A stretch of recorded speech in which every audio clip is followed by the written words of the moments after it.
On a warm evening, at the very end of August in the year 1854, in one crowded quarter mile of central London, an ordinary wooden water pump began to kill the people who trusted it most. They did not know it was killing them. They filled their jugs and their kettles from it, as they had every day of their lives, because everyone in the neighbourhood agreed that the water from this particular pump tasted cleaner and cooler and sweeter than any other in Soho. Mothers carried it home for their children. Shopkeepers mixed it into the sherbet they sold across the counter. A widow who had moved away years before liked it so much that she had it carted across London to her door. And within a week, 616 people were dead in a district you could walk across in 10 minutes. 616. 127 of them in the first 3 days. Whole households emptied in a single night. Shops shuttered, their owners gone or dying. By the second week of September, the streets around Golden Square stood half deserted, the living having fled and the dead having been carried out. There was no war. There was no famine. There was no fire, no flood, no act of God that anyone could point to.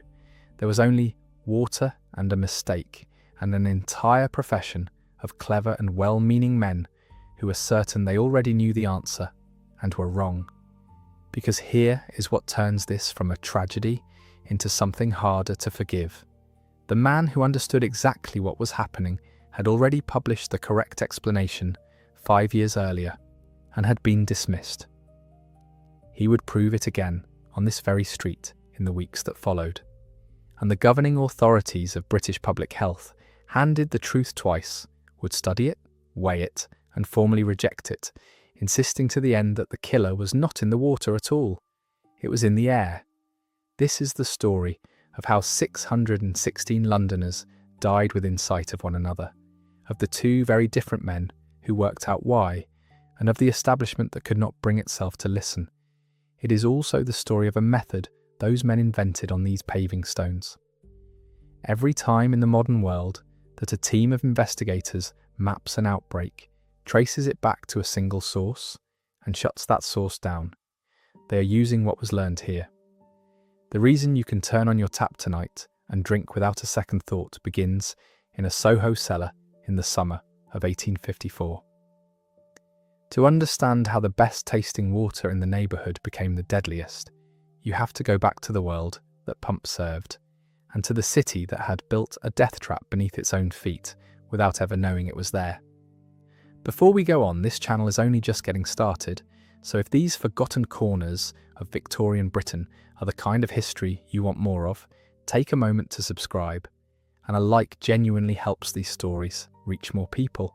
And I would love to know in the comments where in the world you're watching from. To understand what happened in Soho, you first have to understand what Soho was in 1854, because it was not the place its name might suggest to you now. A century earlier, Golden Square and the streets around it had been a fashionable address, home to aristocrats and foreign ambassadors. By the middle of the Victorian era, that gentility had drained away. The wealthy had moved west to the new squares of Mayfair and Belgravia, and the fine old houses they left behind had been carved up, floor by floor and room by room, and let out to whoever could pay. What remained was one of the most densely packed working districts in all of London. Tailors and their families crowded into single rooms. Shoemakers, watchmakers, coach builders, jewellers, hatters, immigrants from across Europe, labourers and washerwomen and shopgirls.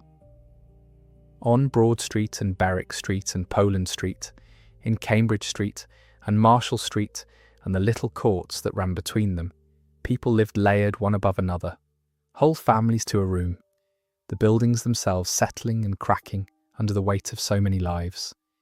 It was poor, but it was not idle. It was a place of trades and small workshops, of long hours and thin margins, of people who worked with their hands and knew their neighbours and shared a pump. The pump is where their days met. In a district like this, few houses had their own supply. You went out into the streets with a bucket, and you drew your water where everyone else drew theirs, and the drawing of it was one of the small social rituals of the neighbourhood. You met at the pump, You queued at the pump, you gossiped at the pump, and in this particular neighbourhood, one pump was prized above all the others. It stood on Broad Street near the corner, and it had a reputation. People said its water was clearer than the rest, colder, more pleasant to drink.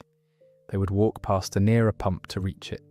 Coffee shops and public houses in the surrounding streets drew from it, because their customers preferred it.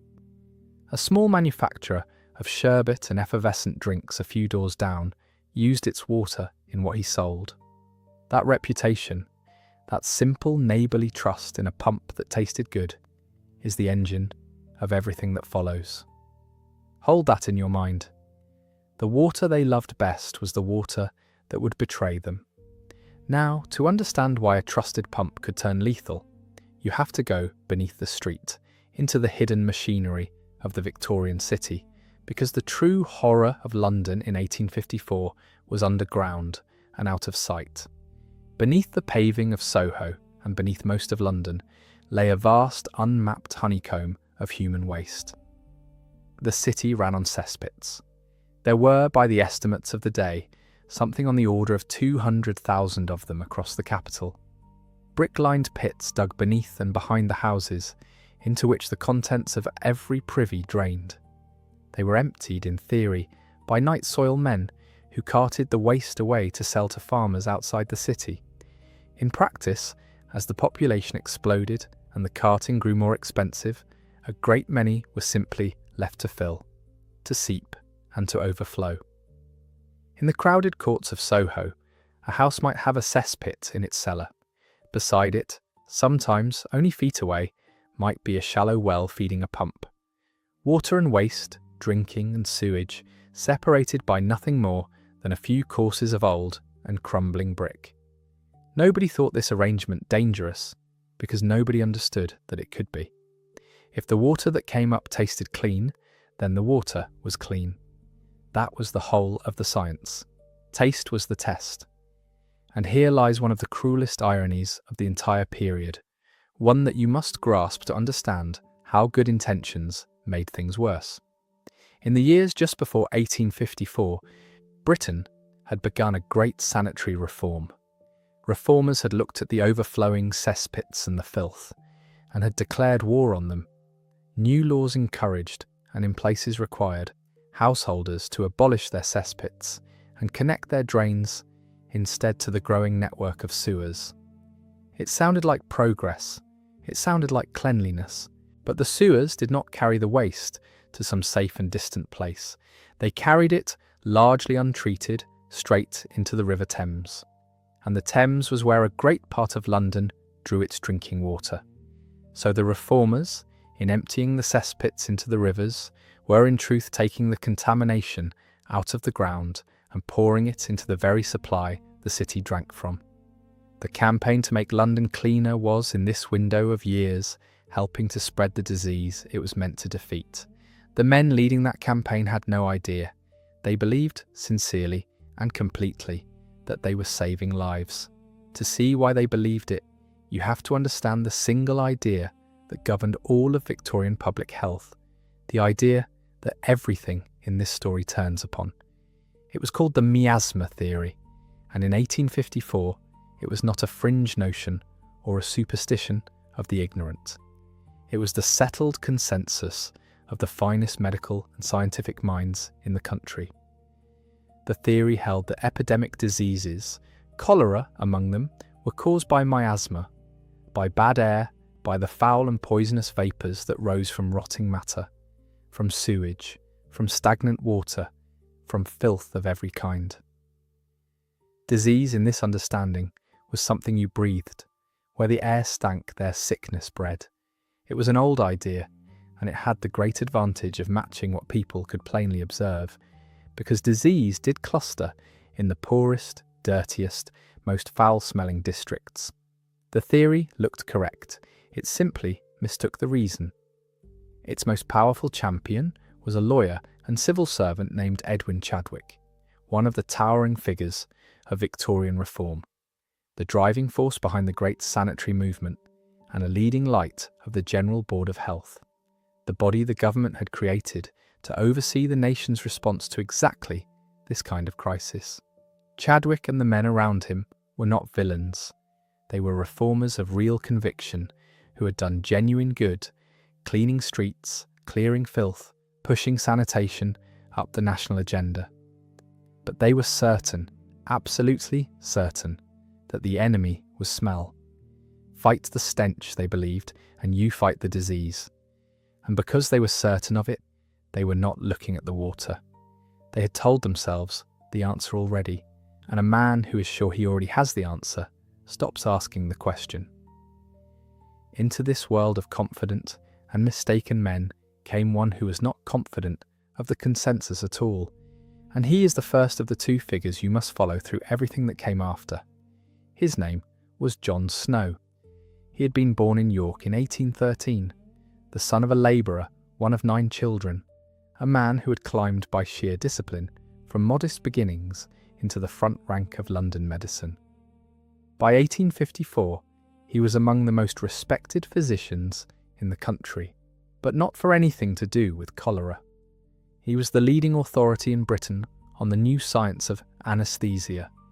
He had studied the administration of ether and chloroform more rigorously than any man alive, and his reputation was such that he had been called to Buckingham Palace itself.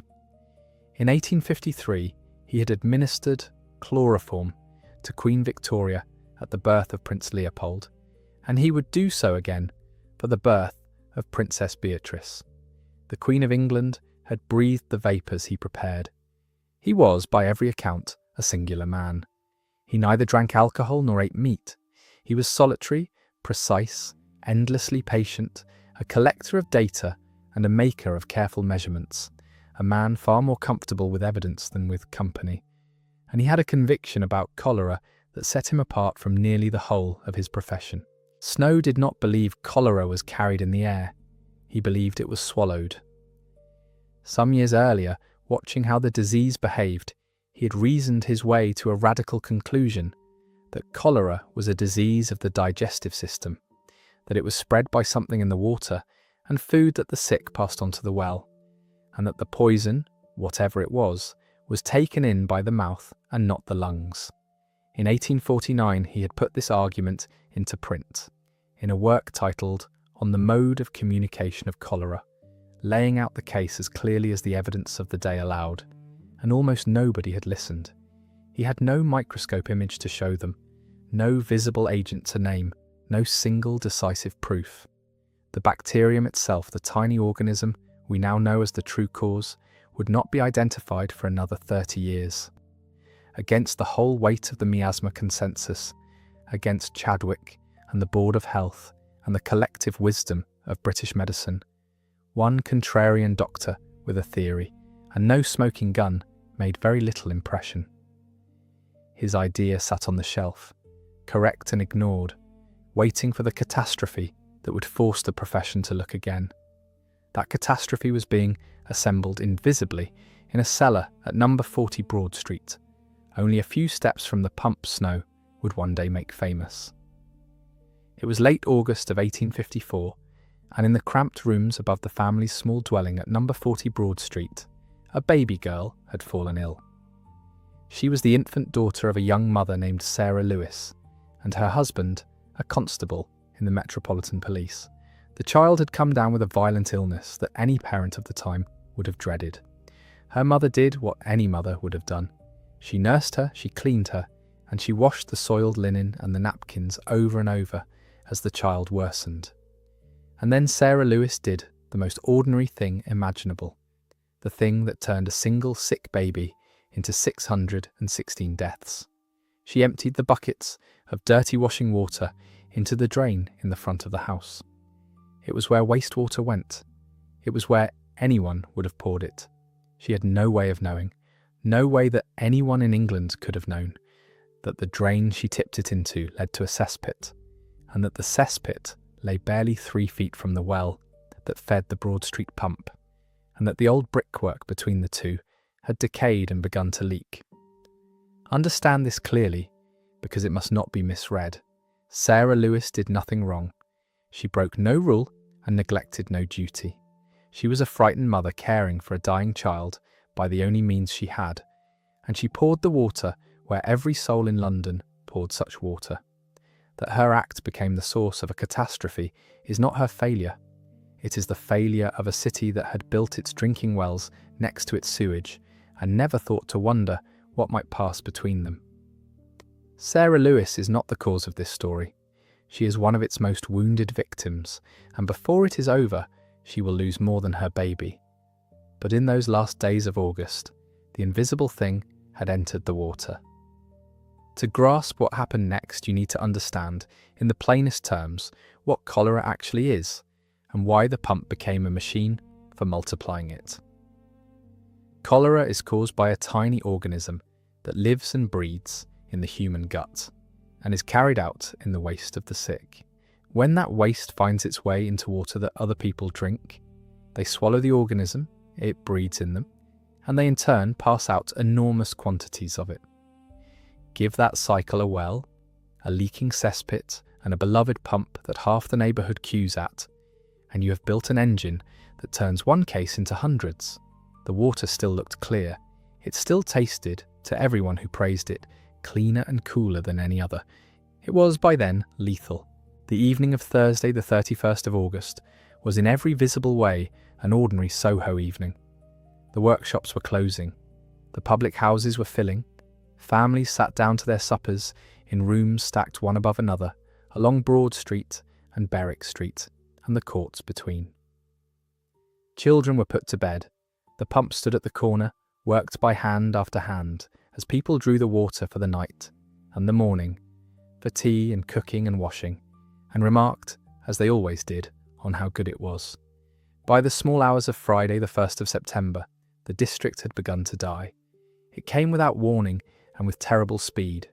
In house after house, within the same few hours, people were struck down by the same sudden and overwhelming sickness. There was no gradual sickening, no days of creeping fever to give a family time to fetch a doctor and prepare.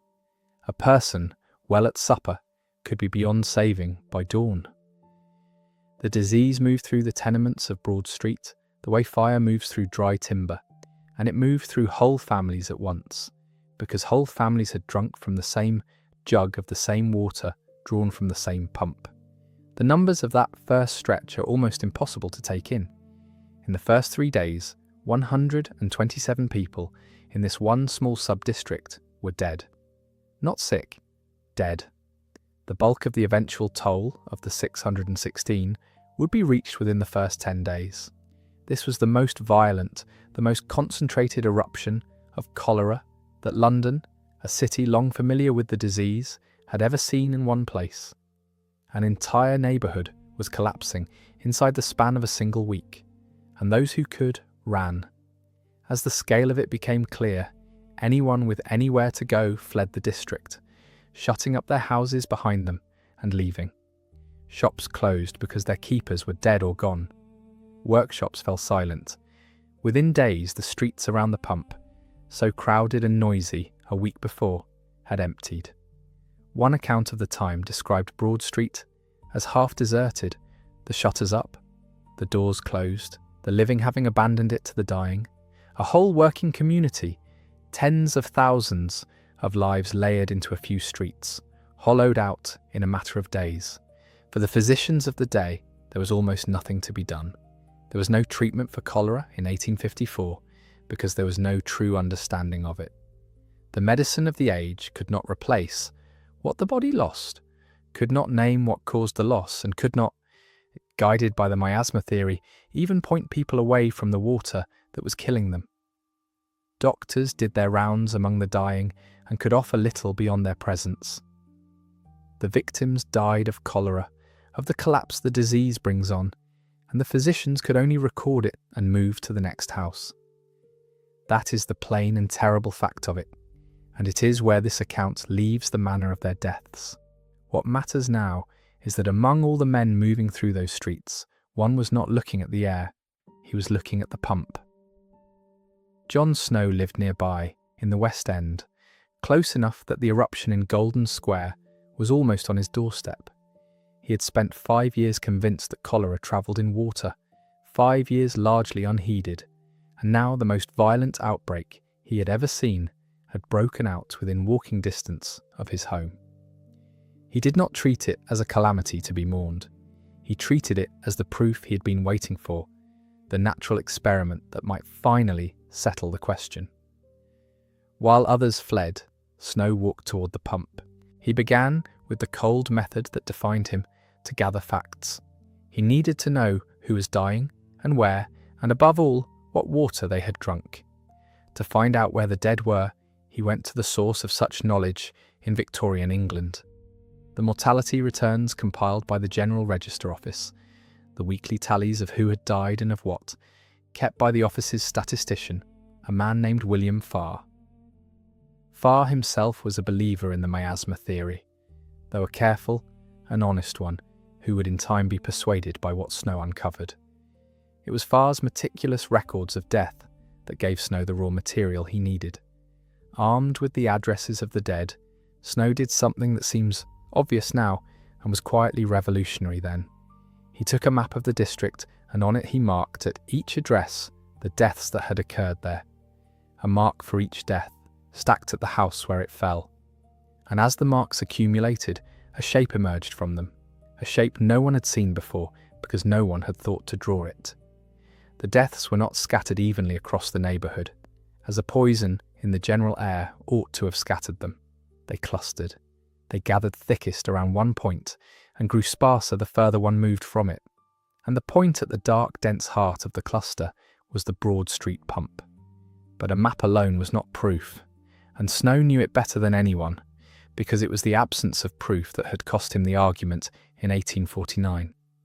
A cluster of deaths around a pump could be explained by the miasma men just as easily as by him, for the air near the pump was no cleaner than the water. What Snow needed was not the pattern, but the exceptions to it, the deaths that seemed to break the rule, because in the exceptions lay the real test. And so he went walking house to house, pump to pump, asking a single relentless question of every death he could reach. Where did these people get their water? The exceptions were where the case was won, and they are worth following one by one, because each is a small human proof. Consider first the deaths that fell outside the cluster, the people who died at a distance from Broad Street, where few others did. In several such cases, Snow found the same hidden thread. A person who lived nearer another pump had, for one reason or another, drunk Broad Street water. A child who went to school close to the pump. A worker whose place of business stood beside it. Again and again, a death that looked like an exception turned out, on enquiry, to be no exception at all, but a person who had swallowed the water of Broad Street and carried its verdict home. Then consider the strangest death of all, and the one that seemed at first to demolish the whole theory.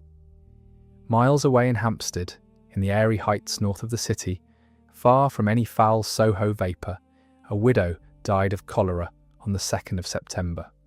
Her name was Susanna Ely. How could a woman in clean High Hampstead die of the same outbreak as the poor of Broad Street, unless the cause was something carried through the general air after all?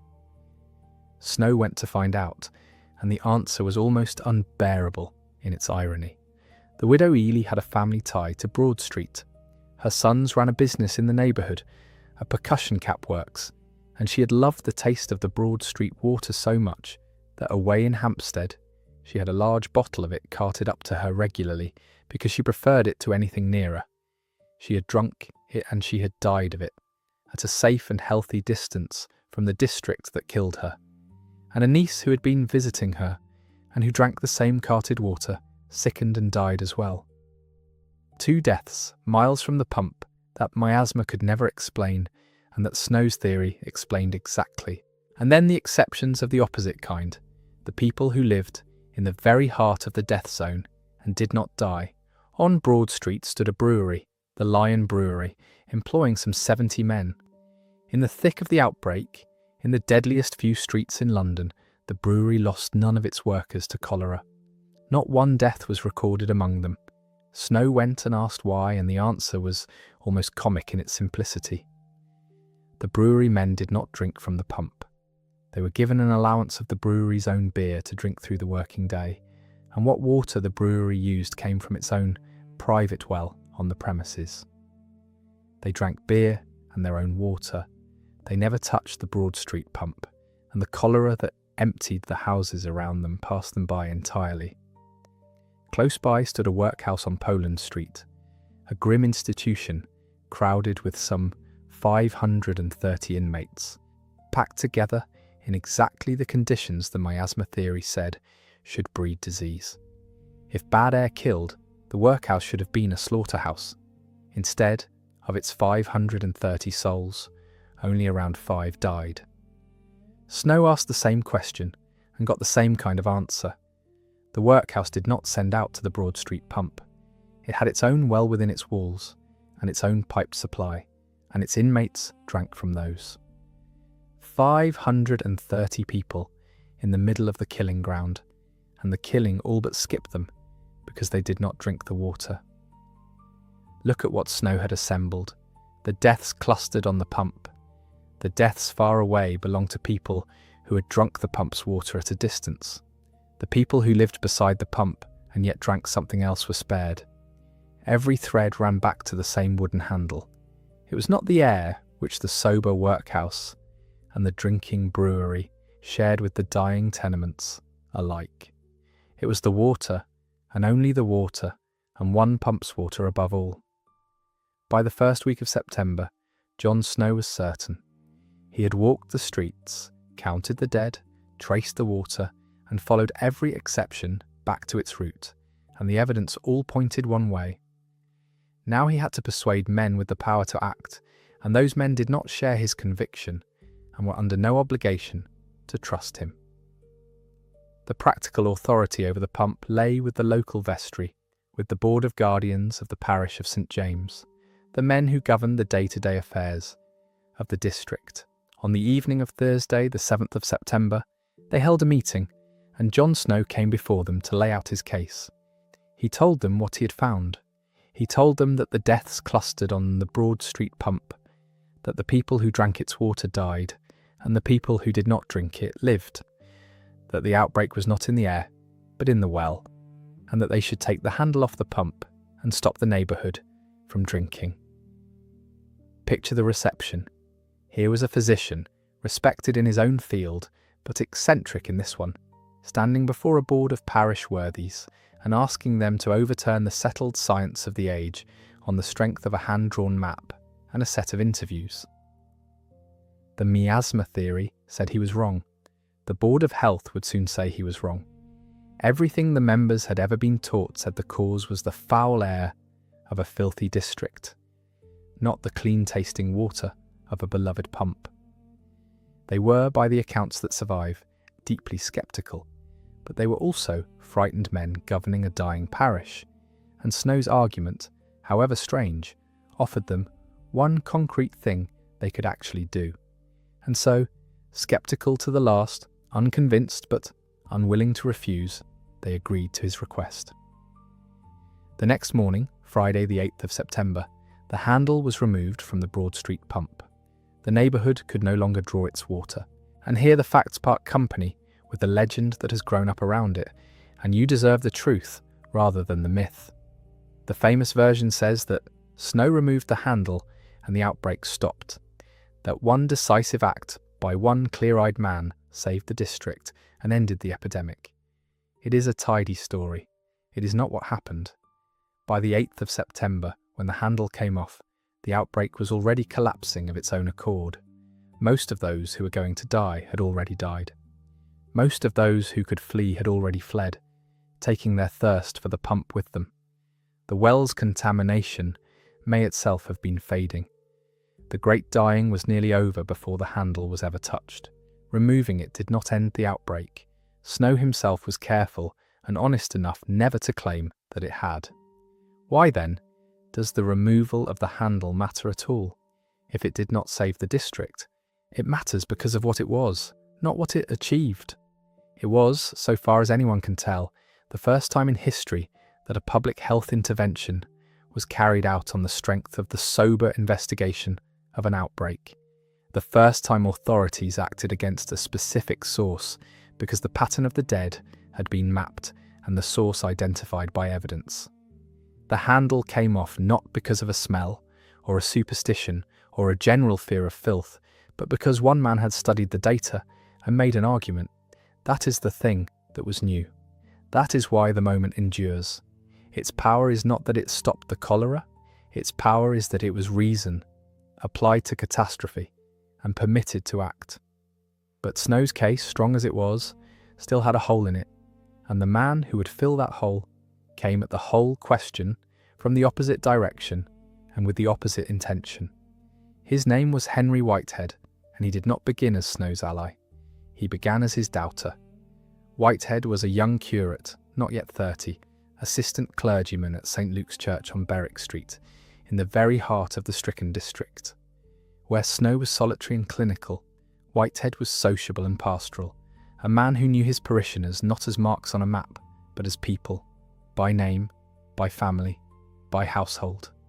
He had moved among them through the whole of the outbreak, sitting with the sick, comforting the dying, burying the dead, and he knew the streets of Golden Square as intimately as any human being alive. And when he heard Snow's theory that the Broad Street pump was the killer, he did not believe it. He thought it was mistaken, and he set out, with all his personal knowledge of the neighbourhood, to prove it wrong. This is what makes Whitehead's work so powerful. He was not looking to confirm Snow. He was looking to refute him. He went from door to door, through the households he knew so well, asking his own careful questions, expecting his own local knowledge to overturn the doctor's neat theory. And the deeper he dug, the more the evidence turned in his hands. House after house told him the same things Snow had found. Those who had drunk from the pump had died. Those who had not had lived. The pattern he had set out to break only grew stronger, the more he tested it. And so, with the intellectual honesty that marks the best of this story, Henry Whitehead changed his mind. The skeptic became the theory's most determined advocate, precisely because he had tried so hard to disprove it and could not. But Whitehead did more than confirm what Snow had found. Working his way through the households in the months after the outbreak, with a patience and a local knowledge that no outsider could match, he uncovered the one thing Snow's map could never show, the very beginning of the chain. It was Whitehead who identified the sick infant at number 40 Broad Street, the baby of Sarah Lewis and her husband. It was Whitehead who established the timing of the child's illness in the last days of August, just before the eruption began. And it was the piecing together of that timeline, the sick baby, the washed napkins, the water poured into the drain in front of the house, that pointed at last to how the pump had been seeded in the first place. Snow had shown that the pump was the source. Whitehead helped show how the pump had become the source.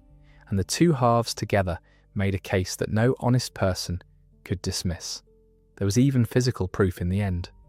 When the well and the cellar of number 40 were investigated, examiners found what the theory predicted they would find. The cesspit lay only feet from the well. The brickwork between them had decayed. There was a path by which the contents of the one could seep into the water of the other. The invisible route the infection had travelled was no longer merely inferred from a map. It could be seen in the crumbling brick beneath the street. Now, 2 investigations were carried out into what had happened in Golden Square, and the gulf between their conclusions is the hard, unforgiving heart of this whole account. The first was the local one, the inquiry mounted by the parish of St. James itself, the Cholera Inquiry Committee, on which both John Snow and Henry Whitehead served. This committee looked at the pump, the well, the cesspit, and the pattern of the dead, and it weighed the evidence its own members had gathered from the streets they lived on, and it endorsed the conclusion. It found that the outbreak was bound up with the water of the Broad Street pump. The people closest to the disaster, who had walked its streets and buried its dead and questioned its survivors, arrived at the truth. The second investigation was the national one, and it reached the opposite verdict. The General Board of Health, the body of Edwin Chadwick, and the great sanitary reformers, the highest public health authority in the land, conducted its own inquiry into the cholera and published its report in 1855. It had before it the same events, and it had access to the argument that the pump was the source, and it rejected that argument. It concluded that there was no adequate proof that the disease had been communicated through the water. It reaffirmed the miasma theory. It insisted, in effect, that the killer had been in the air all along. Sit with the shape of that. The correct explanation had been published in 1849 and ignored. It had been demonstrated on the streets of Soho in 1854, mapped, tested against its own exceptions, traced back to the very infant who began it, and confirmed by the parish's own committee. And in 1855, the governing authority of British public health took all of that, examined it, and set it aside, and told the country the old belief still held. This was not ignorance. Ignorance can be forgiven. This was an establishment that was handed the answer, checked it, and chose to keep believing what it already believed. That is the failure at the centre of Broad Street, and it is an institutional failure, not the fault of any single villain, because the whole edifice of respectable science leaned the same wrong way, and it did not end with a single rejected report, which is the part that turns the account from sad to damning. Because the establishment held to miasma, the deeper reform that Broad Street pointed toward, the understanding that clean water and separated sewage were matters of life and death was slowed. Cholera was not finished with London. It would return, and it would kill again, and it would take another epidemic to force the lesson home. In 1866, 12 years after Broad Street, an outbreak in the East End of London killed thousands, and this time the link to a specific contaminated water supply was so clear and the investigation so decisive that Snow's water theory was at last vindicated beyond serious argument. The proof the Board of Health had refused in 1855 was forced upon it by the deaths of 1866. John Snow did not live to see any of it. He never saw his theory accepted, never saw the establishment come round, never saw the 1866 vindication that proved him right. In June of 1858, not 4 years after Broad Street, he suffered a stroke while at work and died days later. He was 45 years old. He went to his grave a man still on the losing side of the argument, still regarded by the medical mainstream as the holder of an unproven and eccentric idea about water. The doctor who had been right for nearly a decade died before his rightness was admitted. There is one more grief to record before we leave the people of Broad Street, and it belongs to Sarah Lewis. She had lost her baby at the end of August, the child whose illness had begun the chain. That alone would have been enough sorrow for one life, but the outbreak was not done with her family. In the closing days of the epidemic, her husband, the police constable, fell ill with cholera himself, and he too died. In the space of a few weeks, the young woman at number 40 Broad Street lost her infant daughter and her husband to the same disease. She had done nothing but care for her sick child and empty a bucket of water where anyone would have emptied it, and it had cost her the whole of her small family. Remember her when the pump is spoken of as a symbol. Behind the symbol, there was a mother who buried her baby, and then buried the baby's father, and who was blameless in all of it. What John Snow left behind, though the world was slow to understand it, was far larger than a single, settled question about a single London pump. He had invented a way of thinking about disease that had not existed before he walked those streets, and that way of thinking is what makes his name matter far beyond 1854. Consider what he actually did. Faced with a mysterious outbreak, he did not reason from a grand theory about the nature of disease, as the miasma men did. He gathered the facts of where and when and who. He plotted the cases in space so that the invisible pattern of the epidemic became visible on a sheet of paper. He identified a probable source from that pattern, and then, crucially, he tested his idea against the natural experiments the outbreak itself provided, the deaths far away, and the survivals close by, the brewery and the workhouse and the widow in Hampstead, letting the exceptions confirm or destroy the rule. Find the cases, map the cluster, identify the source, test it against the evidence, and cut the source off.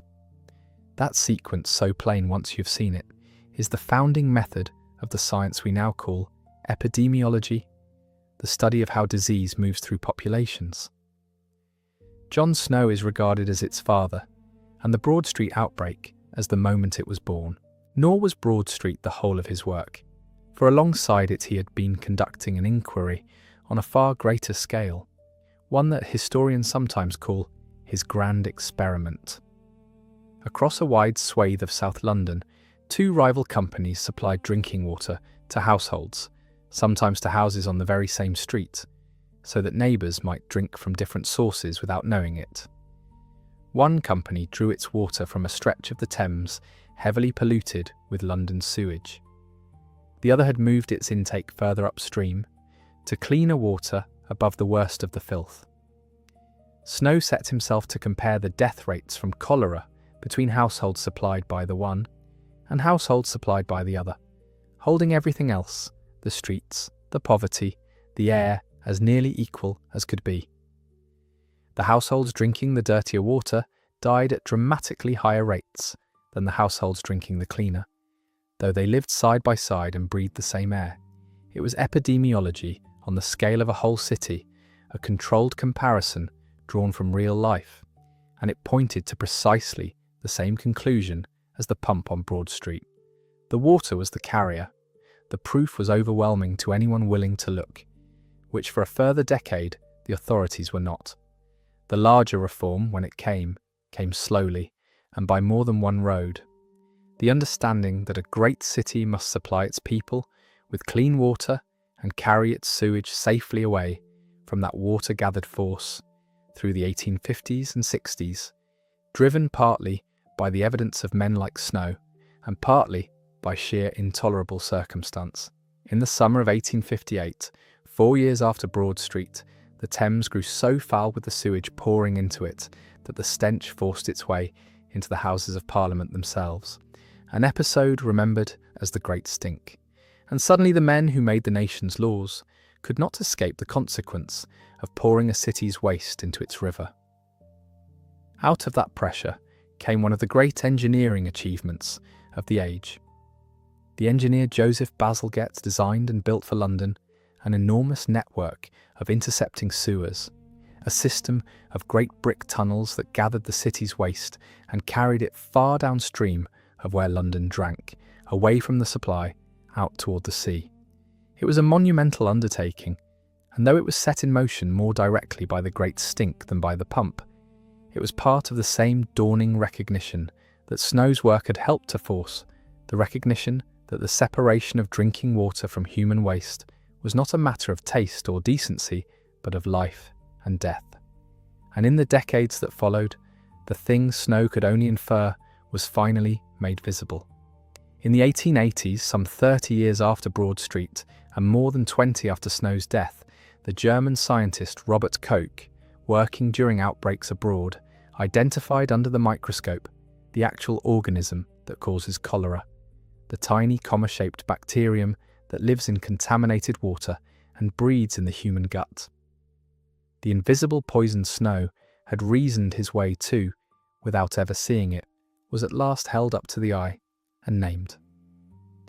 Germ theory, the understanding that specific tiny living organisms cause specific diseases, swept away the old miasma orthodoxy for good.